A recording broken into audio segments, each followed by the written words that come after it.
Hey, bet you can't guess whose room I'm in today. Hallie's room. There's her Barbie mansion behind me. I'm trying to close myself off into this little room and hopefully no one busts in the door. We're going to start off on chapter 30. Boo had just brushed by the janitor, and the janitor had held a trash can in front of him like a shield.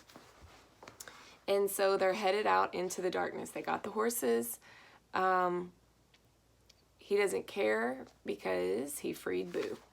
Chapter 30. Smush leads the way through the forest holding a little flashlight in his mouth because he got a hold onto his horse. Snapper follows but looks like he never rode before, which is probably what I look like too. I think about the other horses we left behind and maybe how we should have gone back for them, but what's done is done. And I'm just glad we got Boo. I wrap my arms around Boo's neck and bounce like crazy as he trots along. He seemed happy to be out in the open again. Every time I've ever rode a horse, I feel like that's what I look like. I bounce like crazy. I don't know how people stay in the saddle so well. It's kind of fascinating to me. I bet none of you look like that. When we get deep into the trees, Smush eases up.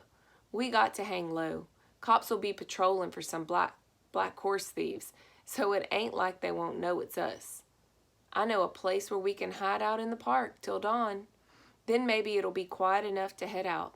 He whips out his phone and says to someone, "Meet us at the Devil's Pool and bring food and sleeping bags. Yeah, we going camping. Just do it." The horses move along slowly because it's dark, and riding without a saddle is near impossible. I start thinking about what Tex said about the Old West, but I don't suppose this is what the Chisholm Trail was like. It's pitch black out, and all kind of weird noises is going on in that darkness. I don't know how Smush finds his way. I can't tell which way we headin'. It all feels the same to me. When we finally get close to the spot, we have to go super slow because the trail's all rocky. Smush keeps pointing his light into the pit where the pool is. It's like it drops into the center of the earth. We stop in a little clearing. "Okay, this is as good a place as any," Smush says, hopping off. "What about the horses?" I ask. "We can't just leave them be. They might run off into that pit." Smush smiles, then holds up a rope he has around his shoulder. "Snagged it on the way out. We can tie him up." I watch him pull out a knife and start cutting off long pieces. I start thinking about what kind of trouble I got us into. I don't even want to think about what Hart might do to me. So I try to think about something else instead, like food. I'm hungry. Smush pats me on the back. "Food's coming. Don't expect nothing fancy." I look over and see the horses munching on some grass and weeds. Looks like they ain't gonna wait for us. We sit in the dark. The blackness is starting to weigh down on us, but Smush tries to lighten the mood. "So I guess you a outlaw now. We should give you a nickname like the Kid or something." Snapper laughs. "How about the Motown Mutt?" Smush shakes his head. "Nah, we'll just call him Motor City from now on." I don't like that neither. I don't think so. Smush snaps his finger. "I got it. We'll call you the Train, like Coal Train. Get it? Train. Yeah, that seems about right. Like everybody gonna hop on board and we gonna go places." "That's okay," I say, playing it down. Smush grins. "Train it is then, but you better call your daddy so he don't think the train's derailed." He pops open his phone and hits speed dial, then hands it to me. "What'll I say?" "Tell him you're having a sleepover with your friends," cracks Snapper.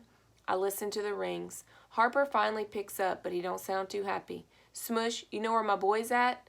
I don't say nothing. "Smush." "It's me, Cole." There's a long silence on the other end. "Where are you?" he finally says. I don't know what to tell him, so I just start talking.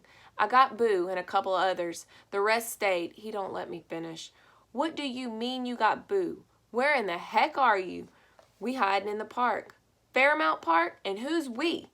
You and Smush?" "And Snapper." There's a long pause, and I can almost feel the heat from Harp's anger coming through the phone. "So let me get this straight. You and those corner boys gone and stole the horses from some government facility. We were saving them. Somebody had to." "Yeah? Is that what you're going to tell the judge when he sends you off to juvie?" "Well, at least I did something." "Yeah, you became another statistic. That's what you just did. Just like Smush, another black stereotype of a hoodlum. It's not like that. Smush was doing what I told him to do. He was trying to help. Help? How's that going to help? For years we've been working with kids to get them off the streets, but that's out the window now because apparently we're just training hoods. But once the city gets wind of this, it'll be over. You hear me? What kind of son are you? I can't listen no more. I ain't your son, and you ain't my daddy. So, ooh, it says a bad word. So you can go. Ooh, I never told my dad that. I say and hang up. I'm breathing hard, staring into the darkness. Finally, Smush speaks up. I guess he wasn't too happy about what we done. You think? I don't even bother answering him. Smush and Snapper sit down on a rock and talk in whispers. I don't care what they saying. Can we light a fire or something, I ask?